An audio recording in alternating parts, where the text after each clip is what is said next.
ఫ్యాంక్షన్స్ విషయం తీసుకుంటే గత 15 నెలల్లో ఒక్క వృద్ధులకు కూడా ఒక్క కొంత ఫ్యాంక్షన్ కూడా ఇవ్వని పరిస్థితి మనం చూస్తూ ఉన్నాము.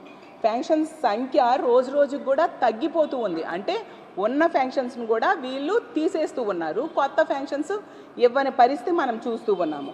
అలాగే 50 ఏళ్ళు పైబడిన బీసీ, ఎస్సీ, ఎస్టీ, మైనారిటీ మహిళలకు 4000 నెలకి చొప్పున ఇస్తామని చెప్పారు. అదేమైనా హామీ అమలు చేశారా అంటే అది కూడా 15 నెలలైనా అమలు చేయలేదు. అందుకే ఈ రాష్ట్ర ప్రజలందరూ అడుగుతూ ఉన్నారు, అది ఎప్పుడు మీరు అమలు చేస్తారు అని కూటమి ప్రభుత్వంలో పెద్దలకి, ముఖ్యంగా ముఖ్యమంత్రి గారికి మేము అడుగుతూ ఉన్నాము. అలాగే దీపం పథకం తీసుకుంటే ఏడాదికి 3 సిలిండర్లు అని చెప్పారు. మొదటి ఏడాది 2 సిలిండర్లు ఎగనామం పెట్టారు.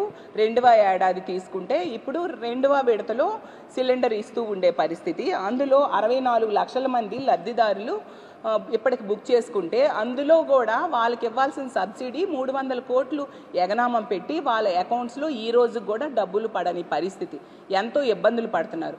వీటన్నిటి బదులు వాళ్ళు ఎల్పిజి గ్యాస్ సిలిండర్స్ 1,59,00,000 మంది లబ్ధిదారులు ఉన్నారని కేంద్ర ప్రభుత్వమే చెప్పింది.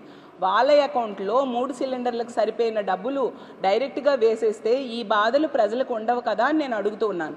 అదే కాకుండా 1,59,00,000 మంది ఎల్పిజి గ్యాస్ హోల్డర్స్ ఉంటే వీళ్ళు ఇస్తున్నది 1,04,00,000 మందికి మాత్రమే. అంటే అక్కడ 55 లక్షల మంది లబ్ధిదారులకి వీళ్ళు దీపం పథకం ఎగనామం పెట్టిన పరిస్థితి ప్రజలందరూ కూడా గమనిస్తూ ఉన్నారు. ఖచ్చితంగా ఈ 1,59,00,000 మందికి కూడా ఏడాదికి 3 సిలిండర్లు ఇవ్వాల్సిన అవసరం ఉందని మేము డిమాండ్ చేస్తూ ఉన్నాము.